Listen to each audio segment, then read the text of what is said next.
Gold, trusted gold buyers. మీరు తాకట్టు పెట్టిన బంగారాన్ని విడిపించి ఈ రోజు ఉన్న మార్కెట్ ధరకు కొనబడను.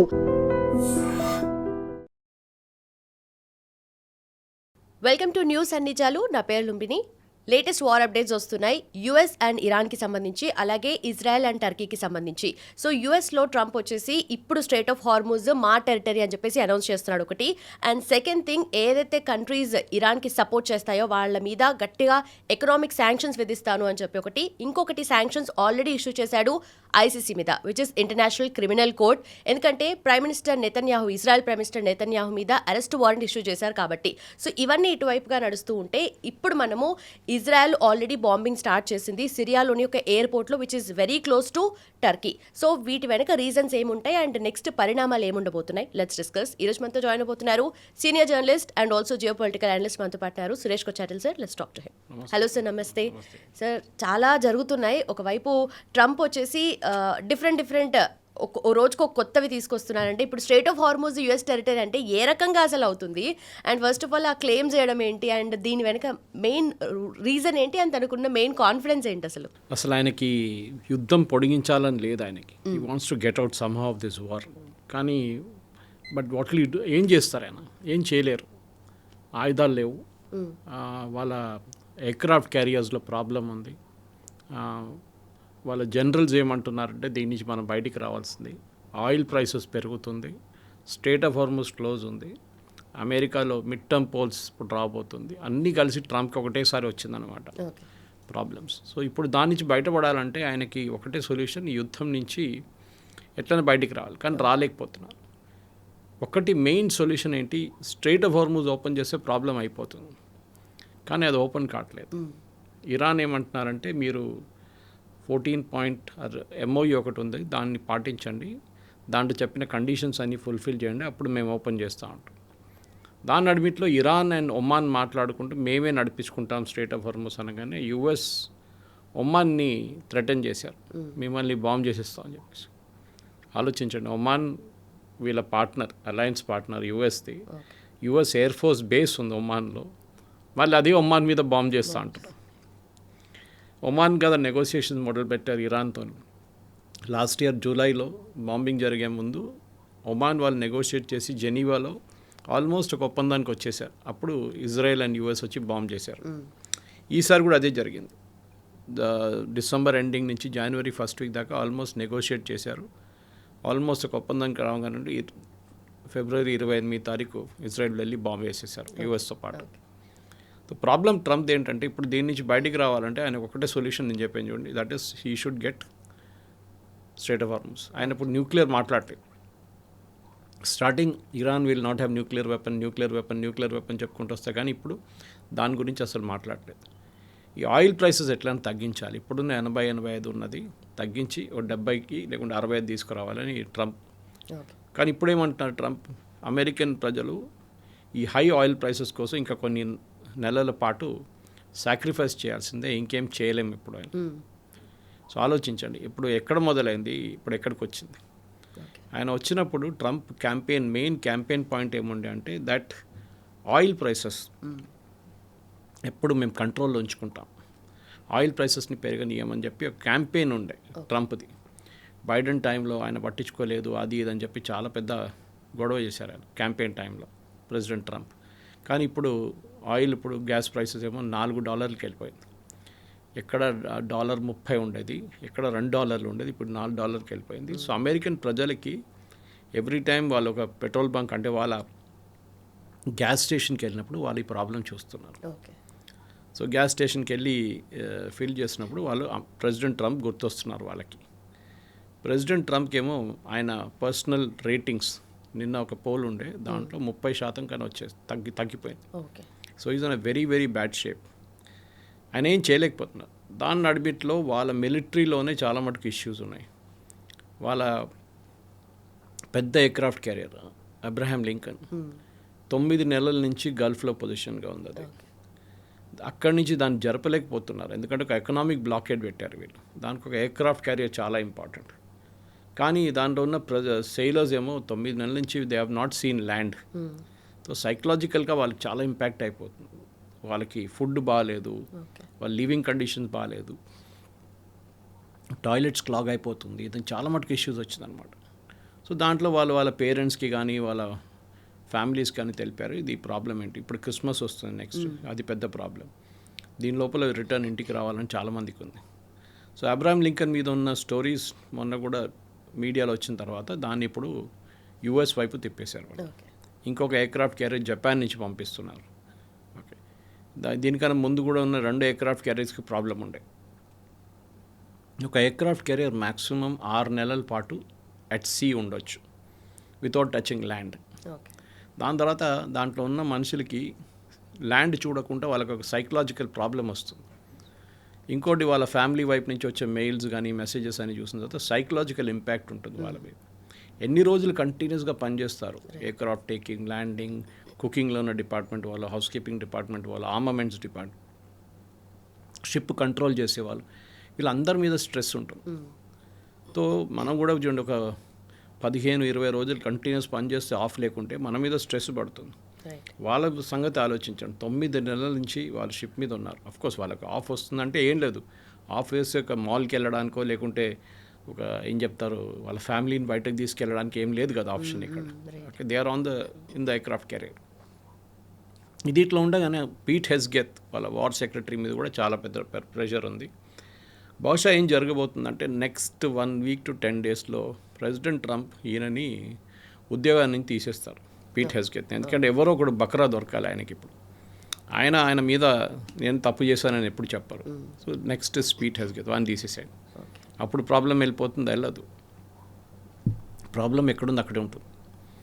మెయిన్ ఏంటంటే ఇరాన్ ఇప్పుడు అర్థం చేసుకున్నారు అమెరికా దగ్గర ఆయుధాలు లేవు, ఉంటే కూడా వాళ్ళకి ఫైట్ చేయడానికి కెపాసిటీ లేదు. ఎందుకంటే సీజ్ ఫైర్ అయిపోయింది. ఇప్పుడు 60 రోజులకు సీజ్ ఫైర్ ఉండే, that is over now.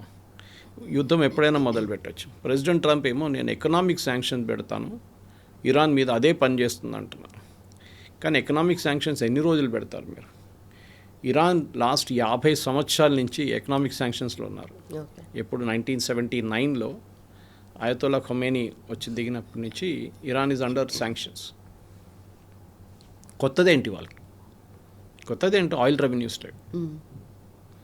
Oil revenues లేనప్పుడు మీకు ఉద్యోగాలకు అక్కడున్న మీకోసం పనిచేస్తున్న గవర్నమెంట్ డిపార్ట్మెంట్ ఎంప్లాయీస్కి మీరు శాలరీ ఇవ్వలేరు. చాలా నెలల నుంచి డిలే అయిపోయింది. టీచర్స్ కానీ, గవర్నమెంట్ సర్వెంట్స్ కానీ, ఈవెన్ రెవల్యూషనరీ గార్డ్స్ వాళ్ళకు కూడా ఇప్పుడు జీతాలు లేవంట. వాళ్ళ కరెన్సీ ఆల్రెడీ డీవాల్యూ అయిపోయింది, చాలా డీవాల్యూ అయిపోయింది. ఒక చిన్న లోఫ్ ఆఫ్ బ్రెడ్ కావాలంటే మన దగ్గర ఆటో ఉంటుంది చూడండి, అట్లాంటి పికప్ ఆటో తీసుకెళ్ళాలి. అంత డబ్బులు తీసుకెళ్తే ఒక బ్రెడ్ లోఫ్ మీకు ఇస్తారు. ఇన్ఫ్లేషన్ ఏమో 130-140% వెళ్ళిపోయింది. అక్కడున్న ప్రజలకి చాలా పెద్ద ప్రాబ్లం ఉంది. కానీ అక్కడున్న గవర్నమెంట్ పట్టించుకోవట్లేదు. ఎందుకంటే వాళ్ళకి మీరు టిపికల్ చూస్తే డిక్టటోరియల్ రెజ్యూమ్స్ ఎట్లానే ఉంటారు. వాళ్ళ లీడర్లకి ప్రాబ్లం లేదు, వాళ్ళు మంచి పెద్ద పెద్ద ప్యాలెస్లో ఉంటారు, వాళ్ళ లైఫ్ స్టైల్ అట్లనే ఉంటుంది. కానీ వాళ్ళ ప్రజలు కష్టపడుతున్నారు అక్కడ. వాళ్ళేమో చెప్పలేకపోతున్నారు. Media is heavily restricted. అక్కడ చెప్తే కూడా ఎవరు పట్టించుకోరు.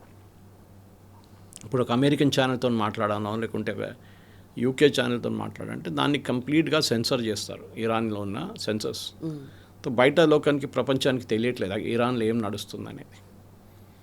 Economic pressure, yes it will work. కానీ ఇప్పుడు మీరు క్యూబా చూడండి, క్యూబా మీద యూఎస్ ఎన్నో సంవత్సరాల నుంచి ఇట్లానే ఎకనామిక్ ప్రెషర్ పెట్టారు, ఫిడెల్ కాస్ట్రో టైం నుంచి. కానీ క్యూబన్ ప్రజలు ఇప్పుడు కూడా దిగొచ్చారు, రాలేదు కదా. వాళ్ళ దగ్గర ఇప్పుడు ఆల్మోస్ట్ 12 గంటల సేపు పవర్ కట్ ఉంది, 12 hours. కానీ అప్పుడు కూడా అక్కడున్న ప్రజలు సరే వాళ్ళు స్ట్రీట్స్ మీద వచ్చారు, ప్రొటెస్ట్ చేశారు, కొంచెం మళ్ళీ వెళ్ళిపోయారు. సో ప్రెసిడెంట్ ట్రంప్కి ఏంటంటే ఇప్పుడు దీని నుంచి మిడ్ టర్మ్ పోల్స్ దాకా ఆయన అనుకున్నాడు ఇదంతా అయిపోతుంది అక్టోబర్ దాకా, దాని తర్వాత ఎలక్షన్ అన్నీ నార్మల్ అయిపోతున్నాయి. కానీ ఇప్పుడు అది జరగట్లేదు. So he has realised one thing. ఆయన అంటున్నారు, నేను చెప్పాను చూడండి, మీరు రెడీ అయిపోండి, ప్రైసెస్ అట్లనే ఉంటుంది, ఇట్ విల్ బి హై, తగ్గదు. మరి డెట్స్ పరిస్థితి ఏంటి సార్? ఇప్పుడు $40 trillion అంటే యుఎస్ డెట్స్, వాటికి ఏం చెప్తారు? యుఎస్ డెట్ అనేది అది ట్రంప్ తప్పకొక్కటే కాదు, ఎప్పటి నుంచో యుఎస్ అప్పు మీద బతుకుతున్నారు. అంటే టిపికల్లీ మనం ఒక ఇల్లు నడిపిస్తున్నప్పుడు మనకు ఒక ₹1,00,000 జీతం ఉంటే ఆ ₹1,00,000 మీరు మొత్తం మీ లైఫ్ గడుపుకోవాలి. దాంట్లో ఐదర్ మీరు అద్దెకుంటున్నారు, లేకుంటే మీరు ఇల్లు తీసుకున్నారంటే ఈఎంఐ ఉంటుంది, మీ కార్ ఉంటుంది, 2 వీలర్ ఈఎంఐలు ఉంటాయి, మీ రోజుకున్న ఖర్చులు ఉంటుంది. అది కాకుండా మీరు ఏమైనా కొనాలంటే మార్కెట్కి వెళ్ళి దాన్ని కొంచెం సేవింగ్ చేసుకుంటారు. మీరు 10,000-20,000 సేవింగ్ చేసుకుంటారు. ఇది మనం ఒక ఇల్లు నడుపుతున్నాం. అమెరికా ఏం చేస్తున్నట్టే ₹1,00,000 ఆదాయం ఉంటే 2 లక్షలు ఖర్చు పెడుతున్నారు. ఓకే. సో దానికి ఏం చేయాలి? మీరు ఆబ్వియస్లీ అప్పు తీసుకోవాలి. మన ఇండియాలో టిపికలీ మనకు హౌస్ హోల్డ్ ఏం చేస్తారు, ఎస్పెషల్లీ చాలామంది యంగ్స్టర్స్ ఏం చేస్తారు, క్రెడిట్ కార్డ్ తీసుకుంటారు. క్రెడిట్ కార్డ్ మీద కొనేసుకుంటారు. 45 రోజుల తర్వాత మళ్ళీ దాన్ని కట్టలేకపోతే ఇంకో క్రెడిట్ కార్డు తీసుకుంటారు, దాని నుంచి తిప్పుతారు దాన్ని. లాస్ట్లో the fellow will either abscond or commit suicide. కానీ దేశాలు, కంట్రీస్ కెనాట్ కమిట్ సూసైడ్ కదా.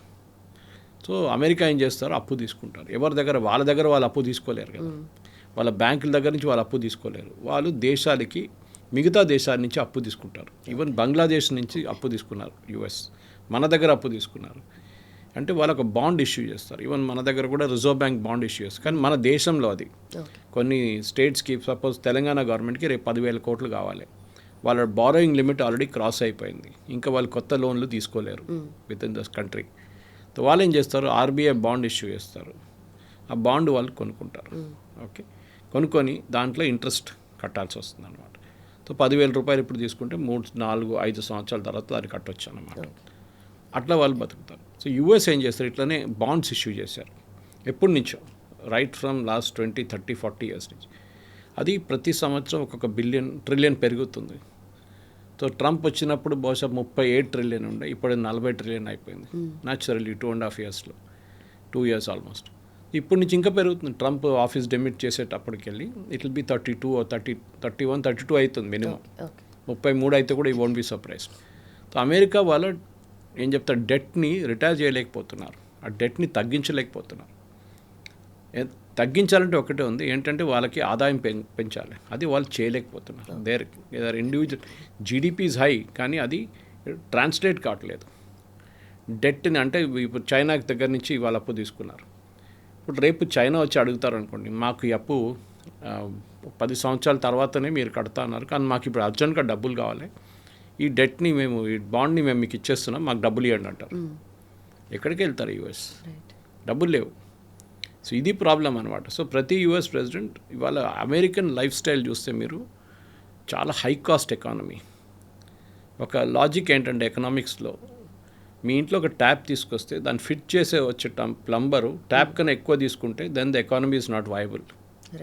సపోజ్ మీరు ట్యాప్ 500 రూపాయలు తీసుకొచ్చారు ఇండియాలో, ఆ ఫిట్ చేయడానికి వచ్చినప్పుడు 750 రూపాయలు తీసుకుంటే దెన్ యూఆర్ ఇన్ఎఫిషియంట్, ఎకానమీ పోయింది మీది. కానీ మన దగ్గర ఏం చేస్తారంటే, వాడు వచ్చినప్పుడు వాళ్ళతో చిన్న చిన్న పనులని చేయించుకుంటాం. అక్కడ ఒక వాషర్ పోయింది, ఇక్కడ ఒక గడ్డ పోయింది అని చెప్పేసి మొత్తం మార్చుకుంటారు. సో మీ కాస్ట్ సెట్ అయిపోతుంది. వాడు వచ్చిన పని మెయిన్ ఒక ట్యాప్ రీప్లేస్ చేయడం. కానీ అమెరికాలో అట్లా కాదు, they will come only for that job. నేను ఒక ఎగ్జాంపుల్ ఇస్తున్నాను, ట్యాప్ అనేది it can be anything for that matter. So ఈ ఒక ప్రాబ్లం అమెరికాకు ఉంది, ఇన్ఎఫిషియన్సీ. దానికోసం వాళ్ళ స్టీల్ ఇండస్ట్రీ కానీ, వాళ్ళ కార్ ఇండస్ట్రీ కానీ మొత్తం అమెరికా నుంచి క్లోజ్ చేసి వెళ్ళిపోయారు. చాలా తక్కువ కార్ కంపెనీలు ఉన్నారు ఇప్పుడు. స్టీల్ కంపెనీ మొత్తం చైనా తీసుకెళ్ళిపోయారు. మ్యానుఫ్యాక్చరింగ్ మెక్సికో కానీ కెనడా తీసుకెళ్ళిపోయారు మొత్తం. మన దగ్గర నుంచి టీషర్ట్లు తయారై తిరుపూర్ నుంచి వెళ్తుంది. మనం లో వాల్యూ ఇంజనీరింగ్ గుడ్స్ సప్లై చేస్తాం, సాఫ్ట్వేర్ సర్వీసెస్ సప్లై చేస్తాం. ఎందుకు అమెరికన్ సాఫ్ట్వేర్ కంపెనీస్ మనకి ఇండియాకి అవుట్సోర్స్ ఎందుకు చేస్తారు? అమెరికన్ కంపెనీస్ వాళ్ళు అక్కడ పని చేయించుకోవాలంటే గంటకి $10 కట్టాల్సి వస్తుంది. ఎగ్జాంపుల్ ఇస్తున్నాను, again it may be different amount. మన దగ్గర అదే పని $2 అయిపోతుంది. సో న్యాచురల్లీ వాళ్ళు ఇక్కడ పంపిస్తారు, బికాస్ ఇది ఫిజికల్గా మీరు ఏం మూవ్ చేయక్కర్లేదు కదా, it's just on the net it's getting transferred data. So ఇది అమెరికా మేజర్ ఇన్ఎఫిషియన్సీ అమెరికా దగ్గర ఉంది. మీరు అడిగిన ప్రశ్నకి ఇది ఒక ఆన్సర్ అన్నమాట. కానీ అమెరికాకి అది కాకుండా చాలా ఇష్యూస్ ఉన్నాయి. ఓకే, ఒకటి వాళ్ళ కాంపిటేటివ్నెస్ లేదు లోకంలో. ప్రెసిడెంట్ ట్రంప్ ఏమో నేను బయట నుంచి పెట్టుబడి తీసుకొస్తున్నాను, ఇక్కడ సౌదీ అరేబియా ఒక $500 బిలియన్ ఇన్వెస్ట్ చేస్తా అన్నారు, ఖత్తర్ ఇన్వెస్ట్ చేస్తా అన్నారు, వీళ్ళు చేస్తా వాళ్ళు చేస్తా, అంబానీ, ముఖేష్ అంబానీ చేస్తా. ఎస్ కరెక్టే, కానీ దానికి టైం పడుతుంది. ఓవర్ నైట్ మీరు ఫ్యాక్టరీలు పెట్టలేరు. ఆయన ప్రెసిడెంట్ ట్రంప్కి ఏంటంటే ఏఐ లీడర్షిప్కి మీద ఆయనకు చాలా ఫోకస్ ఉంది. అక్కడి నుంచి చిప్స్ బయటకు పంపించకూడదు. ఎస్పెషల్లీ కంపెనీస్ లైక్ ఎన్విడియా వాళ్ళ హై అండ్ చిప్స్ చైనాకి అమ్మట్లేదు, చైనాకి అది ఏ దేశానికి అమ్మట్లేదు వాళ్ళు. కానీ మిగతా దేశాలు వాళ్ళకి కావాల్సిన చిప్స్ వాళ్ళు తయారు చేసుకుంటున్నారు. ఏదో ఒక రోజు they will catch up with America. ఆ రోజు అమెరికన్ చిప్ ఇండస్ట్రీ కూడా పోతుంది మొత్తం కంప్లీట్గా. సో ఇప్పుడున్న పరిస్థితుల్లో America is in a biggest disadvantage. ఎందుకంటే ఒకటి, ఈ యుద్ధం అనేది వాళ్ళకి ఆల్మోస్ట్ 75 నుంచి 80 బిలియన్ డాలర్లు ఖర్చు అయినాయి. ఓకే, సో మీరు ఆలోచించే అంత డబ్బులు మీరు మీ ఎకానమీలో పెట్టుంటే ఎంత బాగుపడుతుండే. మీరు వెళ్ళి ఇరాన్ ఇంత బాంబ్ చేశారు, దీని తర్వాత కూడా ఇరాన్కి ఏం కాలేదు. ఇరాన్ అట్లా ఎక్కడున్నారు అక్కడే ఉంది, ఒక ఏనుగులాగా అన్నమాట. ఏనుగుని మీరు పక్క నుంచి చిన్న చిన్న క్రాకర్లు వేసి కొడితే కూడా దానికి ఇంపాక్ట్ ఉండదు, అది అట్లనే నిలబడి ఉంటుంది.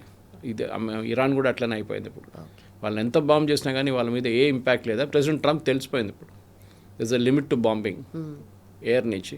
మీరు గ్రౌండ్ ఫోర్సెస్ పెడితే yes it's a different thing అనమాట.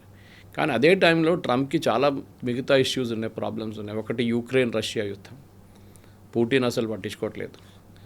ఆయుధాలేమో యూరోప్ ఇస్తున్నారు యుక్రెయిన్కి, యుక్రెయిన్ దాన్ని యూజ్ చేసి రష్యాని బాంబ్ చేస్తారు. అప్పుడు వీళ్ళు రొమేనియా మీద కొడుతున్నారు, మిగతా దేశాల మీద కొడుతున్నారు రష్యా. ఆ టైంలో జెలెన్స్కీ ఏమో వాళ్ళ డిఫెన్స్ మినిస్టర్ని సాక్ చేసేసారు, ఉద్యోగాన్ని తీసేశారు. దాని వ్యతిరేకంగా అక్కడ యుక్రెయిన్లో పెద్ద ప్రొటెస్ట్ నడుస్తుంది. So Ukraine Russia is an a mess, complete mess. Trump దాంట్లో వెళ్ళి అక్కడ కూడా నేను ముందు పీస్ టాక్స్ నడిపిస్తా అంటే మీ దగ్గర ఉన్న యుద్ధం ముందు ఆపండి, తర్వాత అక్కడ చూసుకుందామన్నారు వాళ్ళు. Same problem Israel, Hezbollah, Hamas and మనకు తెలిసిందే హూతీ సౌదీ అరేబియా ప్రాబ్లం నడుస్తుంది. అక్కడేమో Israel and Hezbollah, Hamas issue ఉంది. ఇప్పుడు కొత్తగా టర్కీ అండ్ ఇజ్రాయెల్ నడిమిట్లో కూడా ఒక చిన్నది కాదు, చాలా పెద్ద ఒక ఇష్యూ మొదలైందనమాట. సో దాని గురించి నిన్ననే మొన్న వాళ్ళు ఇజ్రాయెల్ సిరియా మీద బాంబ్ చేశారు. సిరియాలో మీకు తెలిసిందే former terrorist leader is now the president. కానీ ఆయన్ని ఎవరు సీరియస్గా పట్టించుకోరు except for Trump and Erdogan. సో మొన్న వాళ్ళ టర్కిష్ బార్డర్ దగ్గర ఒక రన్వే, ఒక ఎయిర్పోర్ట్ రెనోవేట్ చేస్తున్నారు, మిలిటరీ ఎయిర్పోర్ట్. ఇది టర్కీ చేస్తున్నారు. అది సిరియా దగ్గర డబ్బులు లేవు కదా. సో దాని ఎందుకంటే సిరియన్ ట్రూప్స్ని ట్రైన్ చేయడానికి అన్నారు వీళ్ళు. ఇజ్రాయెల్కి తెలుసు కాదు, టర్కీని అక్కడ రానిస్తే మళ్ళీ మాకు సెక్యూరిటీ థ్రెట్ ఉంటుందని చెప్పి బాంబ్ చేసేసారు, రన్వే మొత్తం డిస్ట్రాయ్ చేశారు. సదర్న్ సిరియాలో ఇజ్రాయెల్ వచ్చి కూర్చున్నారు అక్కడ కూడా. ఇజ్రాయెల్కి ఒక ఎక్స్పాన్షనిస్ట్ పాలసీ ఉందని అరబ్ దేశాలు అంటున్నారు. ఇజ్రాయెల్ అంటున్నారు కాదు, మేము మా బఫర్ జోన్ మెయింటైన్ చేసుకుంటున్నాం, మా మీద ఎట్లాంటి మా మీద అటాక్ జరగకూడదు, దానికోసం మేము ప్రొటెక్షన్ తీసుకుంటాం. బట్ ఇలా ఏ కంట్రీకి తోచినట్టుగా ఆ కంట్రీ బాంబింగ్ చేసుకుంటూ పోతే ఉన్న పీస్ ట్రీటీస్ ఎందుకు, లేదంటే పీస్ నెగోషియేషన్స్ కానీ, లేదంటే ఐసీజే ఉంది, దానికి తోడు యుఎన్ఓ అసలు ఏం చేస్తుంది, ఇవన్నీ కూడా పిక్చర్లోకి రావాలి కదా సార్. ప్రాబ్లం ఏమైపోయిందంటే ఇప్పుడున్న యూనిపోలార్ వరల్డ్, ముందు బైపోలార్ ఉండే, ఒక యుఎస్ఎస్ఆర్ ఉండే, ఒక యుఎస్ ఉండే, ఇద్దరు చాలా స్ట్రాంగ్ ఉండే. కానీ గోర్బచోవ్ తీసుకొచ్చిన పెరెస్ట్రోయికా తర్వాత ఓకే గ్లాస్నాస్ట్ అని పేరు, యుఎస్ఎస్ఆర్ అనేది డిసింటిగ్రేట్ అయిపోయింది, ముక్కలు అయిపోయినాయి. Russia, Ukraine, Kazakhstan, Tajikistan, Armenia, Azerbaijan ఇట్లాంటి అన్ని చిన్న దేశాలు అయిపోయాయి. చిన్నది కాదు, పెద్ద దేశాలు. సో ప్రాబ్లం ఏమైందంటే అటువైపు ఏమో యుఎస్ సాలిడ్ అయిపోయారు ఇంకా. సో యుఎస్ ఎకానమీ ఎట్లానే ఉండొచ్చు, కానీ యుఎస్ మిలిటరీ పవర్ చాలా స్ట్రాంగ్. సో యుఎస్ ఒక యూనిపోలార్ వరల్డ్ అయిపోయారు. ఇప్పుడు ముందు మీరు అడగొచ్చు you are with me or with them అని చెప్పి. కొంతమంది రష్యాతో ఉంటారు, కొంతమంది అంటే యుఎస్ఎస్ఆర్తో, కొంతమంది యుఎస్తో ఉంటారు. ఇప్పుడు ప్రాబ్లం ఏంటంటే యుఎస్ది, వాళ్ళు ఇప్పుడు ఈ ఇరాన్ యుద్ధంలో వెళ్ళిన తర్వాత వాళ్ళు మిగతా ఎక్కడ కాన్సన్ట్రేట్ చేయలేకపోతున్నారు. సో టర్కీ దగ్గర ఒక ప్రాబ్లం ఉంది, ఇజ్రాయెల్ దగ్గర ప్రాబ్లం ఉంది చాలా మటుకు. సో ఈ ప్రాబ్లం అన్ని సార్ట్అవుట్ చేయడానికి ట్రంప్ వెళ్తే ఆయన ఒక పెద్ద మెస్లో వెళ్ళిపోయాడు అనమాట. ఆయన ఇజ్రాయెల్ ఒక మాట అంటారు, ఇజ్రాయెల్ పట్టించుకోరు. టర్కీకి ఒక చెప్తారు, టర్కీ పట్టించుకోరు. ఇక్కడేమో మేము ఖత్తర్తో మాట్లాడుతున్నాం అంటారు, ఖత్తర్ ఏం పట్టించుకోవట్లేదు. ఇరాన్ ఒమాన్ నెగోషియేట్ చేసి ఒమాన్ మీద బాంబ్ చేస్తా అంటున్నారు. సో నోవేర్ ప్రెసిడెంట్ ట్రంప్కి ప్రాబ్లం ఏంటంటే ఐసీసీ కానీ, international court of criminal court కానీ, ఎవరిది కానీ ఆయన పట్టించుకోరు. అదే ఇప్పుడున్న పెద్ద ప్రాబ్లం అన్నమాట. ఆయన ఐసీసీ వాళ్ళ మెయిన్ జడ్జెస్ మీద చర్యలు తీసుకుంటున్నారు. మీరు చూస్తే ఐసీసీ అనేది ఈజ్ డిఫరెంట్ ఫ్రమ్ ఐసీజే. మీరు అడగొచ్చి మన దగ్గర ఇంటర్నేషనల్ కోర్ట్ ఆఫ్ జస్టిస్ అని ఒకటి ఉంది. ఇంటర్నేషనల్ కోర్ట్ ఆఫ్ జస్టిస్ రెండు both are located in Hague, Netherlands, Holland. So international court of justice అనే యునైటెడ్ నేషన్స్ వాళ్ళ ఒక బాడీ. వాళ్ళు ఏం చేస్తారంటే భారతదేశం అమెరికా నడిమిట్లో ఏదో ఒక గొడవ ఉంది, we will go to ICJ. Okay వీళ్ళు ఇది చేశారు, మా మీద దాడి చేశారు, లేకుంటే అది చేశారు, వి కంప్లైన్ అనమాట. అక్కడ వాళ్ళ కంప్లైంట్ని జడ్జెస్ వింటారు. 14 మంది 16 మంది బెంచ్ ఉంది వాళ్ళ దగ్గర. కానీ ఇట్స్ నాన్ బైండింగ్, ఎవరి మీద బైండింగ్ లేదు. వాళ్ళొక ఆర్డర్ ఇచ్చినా ఎవరు పట్టించుకోరు. కుల్భూషణ్ జాదవ్ మీకు గుర్తుంటుంది, మనం ఆర్గ్యూ చేస్తే అక్కడ వెళ్ళి ఐసీజేలో. అదే టైంలో ICC is not a UN body, కానీ వాళ్ళు యుఎన్తో ఇంటరాక్ట్ అవుతారు, యునైటెడ్ నేషన్స్. ఐసీసీలో మీరు ఇండివిజువల్గా వెళ్ళి కంప్లైంట్ ఇవ్వచ్చు, క్రిమినల్ కంప్లైంట్. మా దేశం మీద దాడి జరిగింది, నా ఇల్లు పోయింది, నా కారు పోయిందని చెప్పి అక్కడ వెళ్ళి మీరు కేసు వేయచ్చు. అదే ఇప్పుడు జరిగింది. బెంజమిన్ నెహ్రూ వ్యతిరేకంగా ప్యాలెస్టైన్ వాళ్ళు కేసు వేశారు. ఇజ్రాయెల్, యుఎస్, ఈవెన్ ఇండియా మనం పట్టించుకోవాలి. ICC we don't recognise ICC. కానీ మన వ్యతిరేకంగా ఉన్న దేశాలు, ఫర్ ఎగ్జాంపుల్ ఇప్పుడు Israel, Palestine is a member of ICC, అంటే ద రికగ్నైజ్ ఐసీసీ. అప్పుడు వాళ్ళు ఏం చేశారు, వెళ్ళి కంప్లైంట్ చేశారు. నెట్టన్యాహు ఆయన ఇప్పుడు పగలు రాత్రి లేకుండా బాంబులు వేస్తున్నాడు మా మీద, పిల్లలు చనిపోయారు, మహిళలు చనిపోయారు, అది ఇది అని చెప్పి. So one arrest warrant issue చేశారు నెట్టన్యాహు వ్యతిరేకంగా. దాన్ని కౌంటర్ చేయడానికి యూఎస్ ఇప్పుడు ఇట్లాంటి చర్యలు తీసుకుంటున్నారు అన్నమాట. Okay okay. But loyalty test ఎందుకు వచ్చింది సార్? యుఎస్ మా అలైజ్ ఎవరైతే ఉన్నారో వాళ్ళకి లాయల్టీ టెస్ట్ చేస్తాను అని చెప్పి, దాని వెనక రీజన్స్ ఏంటి అసలు? వాళ్ళకి యూఎస్కి డౌట్ ఏమొస్తుందంటే మమ్మల్ని ఎవరు సీరియస్గా తీసుకుంటలేరు. Turkey, Pakistan, Saudi Arabia pact దానికి ఒక చాలా మంచి ఎగ్జాంపుల్. యుఎస్ బేసెస్ ప్రతి దేశంలో ఉంది. వెస్ట్ ఏషియా ఎందుకు, యూరోప్లోనే ఉంది. Khattar, Oman, Bahrain, Kuwait, Saudi Arabia, UAE అన్ని దేశాల్లో యుఎస్ బేసెస్ ఉన్నాయి. ఎయిర్ ఫోర్స్ బేసెస్ పెద్దది. ఖత్తర్లో 6,000 మంది ఉంటారు. ఈ దేశాలే వాళ్ళకి డబ్బులు కూడా ఇస్తారు, లిటరల్లీ లైక్ ప్రొటెక్షన్ మనీ, హఫ్తా లాగా మీరు ఇక్కడ ఉండండి, లేకుండా మా మీద ఎవరైనా బాంబు వేస్తారని. కానీ ఈసారి ఇరాన్ బాంబు వేసినప్పుడు అమెరికా ఏం చేయలేదు, అమెరికా అడ్డుకోలేదు.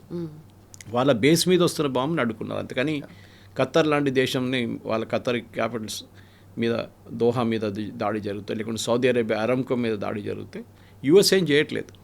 వాళ్ళు అన్నారు, సారీ మా బేస్ మేము చూసుకుంటాం, మా బేస్ మీద మిసైల్ వస్తే మేము పేట్రియట్ని పెట్టి దాన్ని కొట్టేస్తాం. సో గల్ఫ్ దేశాలకు అర్థమైపోయింది దట్ యూఎస్తో నుండి వాళ్ళు మాకు రారు, హెల్ప్కి రారు, మేమే మా పని చూసుకోవాలి. సో వాళ్ళు ఒక రీజనల్ అలయన్స్ ఫామ్ చేసుకున్నారు. సౌదీ అరేబియా, టర్కీ, ఈజిప్ట్ కూడా వస్తున్నారు, కానీ ఈజిప్ట్ ఇప్పుడు రావట్లేదు. వాళ్ళ దాంట్లో అంటే ఒక దేశం మీద దాడి చేస్తే అన్ని దేశాల మీద, which is the principle of NATO, section 5. కానీ ఇప్పుడు మొన్న అరామ్కో మీద ఈ సంతకం పెట్టి ఇంక్ డ్రై అయ్యే ముందు అరామ్కో మీద హూతీలు దాడి చేశారు. కానీ పాకిస్తాన్ కానీ టర్కీ కానీ ఏం చేయలేదు, అబ్సల్యూట్లీ క్వైట్. సో అప్పుడే అర్థమైపోయింది ఇది వర్క్ కాదు. కానీ ఒక అలయన్స్ ఉందంటే ఉంది అంతే. పాకిస్తాన్ వాళ్ళగా 6,000 మంది సోల్జర్స్ని తీసుకొచ్చి సౌదీ అరేబియాలో పెట్టుకున్నారు.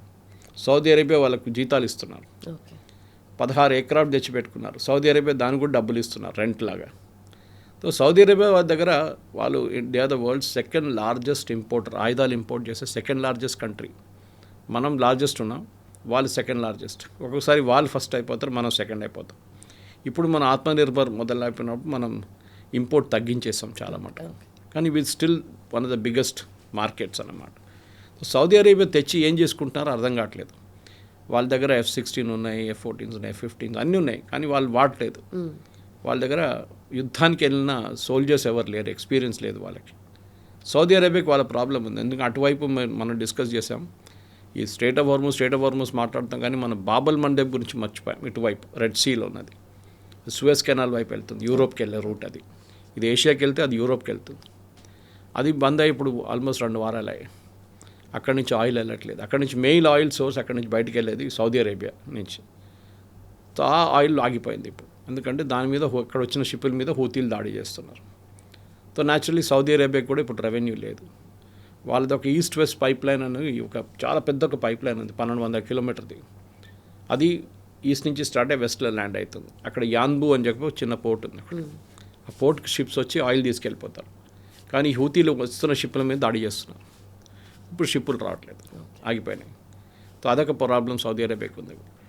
ఎవరైనా కానీ ఇప్పుడు గల్ఫ్లో ఏ దేశం కూడా ఇప్పుడు వాళ్ళ ఆయిల్ని ఎక్స్పోర్ట్ చేయలేకపోతున్నారు. దానికోసం మనం ఏం చేస్తున్నాం, మిగతా దేశాన్ని తెప్పించుకుంటాం. ఈవెన్ యూఎస్ దగ్గర నుంచి మనం గ్యాస్ కొనుక్కుంటున్నాం. So we should not have a problem అని చెప్పేసి.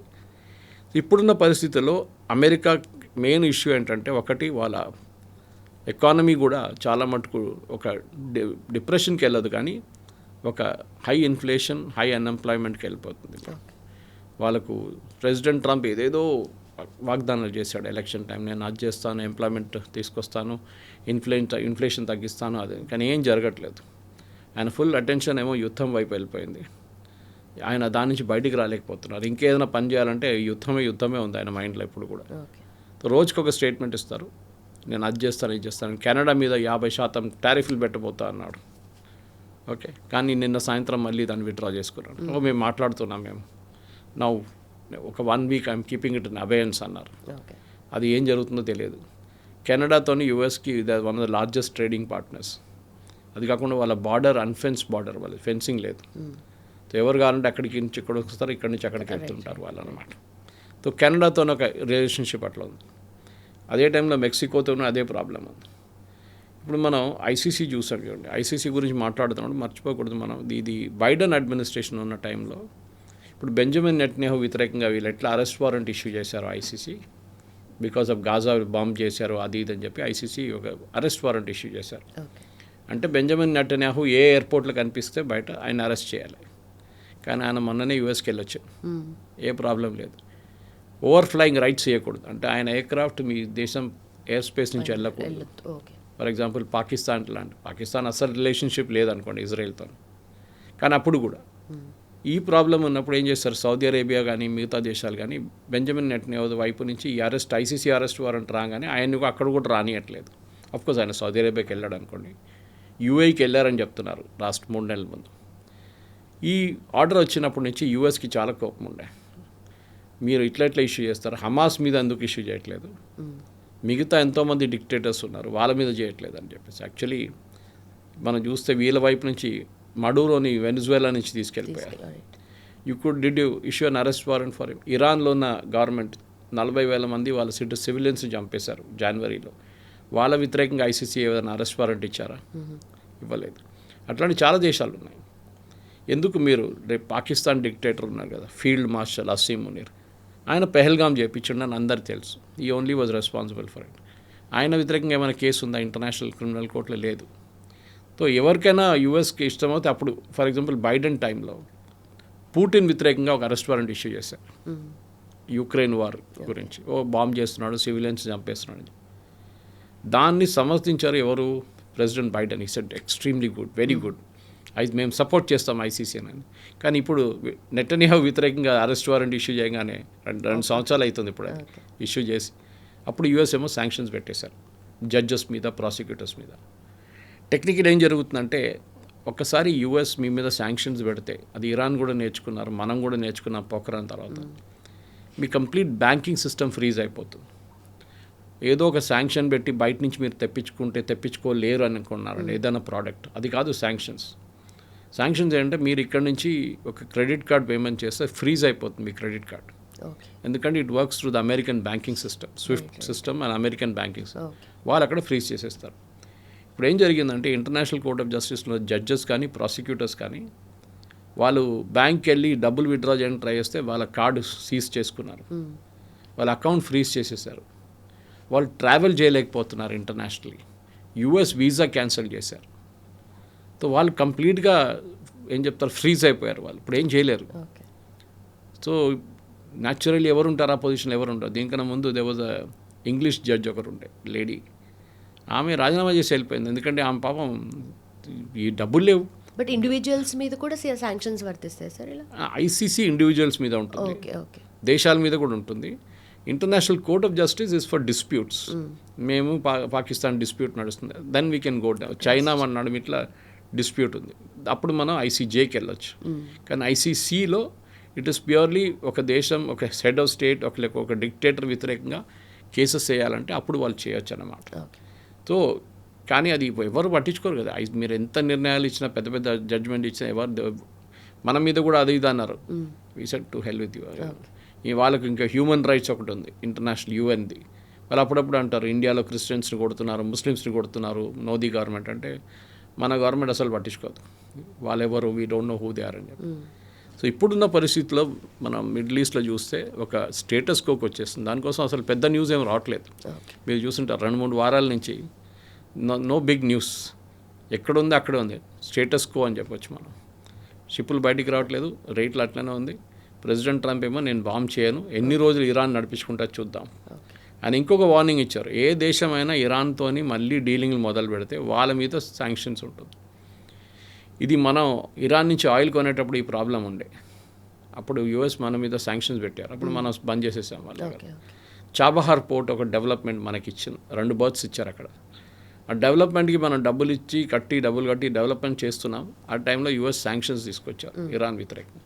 ఇరాన్ ఇన్ఫ్రాస్ట్రక్చర్ ప్రాజెక్టులు ఎవరైనా పనిచేస్తే వాళ్ళు కూడా అవుట్. అప్పుడు మనం స్పెషల్ పర్మిషన్ తీసుకున్నాం యుఎస్ దగ్గర. వాళ్ళు అన్నారు ఓకే నెక్స్ట్ 2 years మీకు పర్మిషన్ ఇచ్చేస్తాం, మీరు చేసుకోండి. కానీ అదే పోర్ట్ మీద ఒక 3 వారాల ముందు యుఎస్ బాంబ్ చేశారు చాబహార్ పోర్ట్ మీద. సో ఏం డ్యామేజ్ జరిగిందో తెలియదు, కానీ డ్యామేజ్ అయితే ఉంటుంది డెఫినెట్గా. ఇప్పుడున్న పరిస్థితుల్లో ప్రెసిడెంట్ ట్రంప్కి ఇప్పుడు ఆయన ఏం చేయలేకపోతున్నాడు, టోటలీ హెల్ప్లెస్. ఏంటంటే శాంక్షన్స్ చేసుకుంటూ కూర్చోవాలి అంతే. అట్ సేమ్ టైం మీరు బాంబ్ చేస్తారా? No. Boots on the ground పెడతారా? నో. మళ్ళీ యుద్ధం ఎట్లా ఏం చేస్తారు? ఇరాన్ కూడా అంటున్నారు ఫైన్, నో ప్రాబ్లం, మాకు కూడా ఏ ఇష్యూ లేదు, వీఆర్ నాట్ ఇన్ అ హరీ, మేము ఇంకా 2, 3, 4 నెలలు 5 నెలలు వెయిట్ చేయడానికి రెడీగా ఉన్నాం. అప్పుడు దాకా ఎప్పుడు ఇంగ్లీష్లో చెప్తారు, హూ బ్లింక్స్ ఫస్ట్ చూద్దాం, ఇరాన్ దిగొస్తారా లేకుంటే యుఎస్ దిగొస్తారా. ఇప్పుడు కూడా కన్ఫ్యూజన్ ఉంది. ప్రెసిడెంట్ ట్రంప్ అంటున్నారు ఏ చర్చలు నడవట్లేదు అంటున్నారు, కానీ ప్రెసిడెంట్ ట్రంప్ సన్నిన్లో జారెడ్ కుష్నర్ అంటున్నారు లేలే మేము మాట్లాడుతున్నాం. అంటే వాళ్ళ నడిమిట్లోనే కన్ఫ్యూజన్ ఉంది. ఇప్పుడు మాట్లాడుతున్నారా లేదా అని వాళ్ళకే తెలియదు. కానీ ఏదైనా కానీ Iran is waiting for it's time. వాళ్ళకి అర్థమైపోయింది స్ట్రైట్ ఆఫ్ హార్మూజ్ అనేది ఒక ట్రంప్ కార్డ్, ట్రంప్ వ్యతిరేకంగా వాడుకోవడానికి. అది మేము వాడుకుంటామని అది ఇరాన్ చేస్తున్నారు. అమెరికా ఏమో దాన్ని మా టెరిటరీ అంటున్నారు. మీరు చూసుంటారు ఇక్కడ ఏమో Iranian embassy, Hyderabad embassy, California మా టెరిటరీ అని చెప్పి నిన్న ఒక మ్యాప్ రిలీజ్ చేశారు. ఓకే మీరు స్ట్రైట్ ఆఫ్ హార్మూజ్ తీసుకుంటే మేము కాలిఫోర్నియా తీసుకుంటామని చెప్పేసి. ఇది ఇట్స్ అ జోక్. ఏ దేశం కావాలంటే రేపు మనం పాకిస్తాన్ మనదే అని చెప్పి రాసి తీసుకుంటే అయిపోతుంది, అట్లా కాదు కదా. మీ అథారిటీ ఉంటే దాని మీద మీరు ఎక్కడున్నారు, మీ టెరిటరీ ఎక్కడ ఉంది.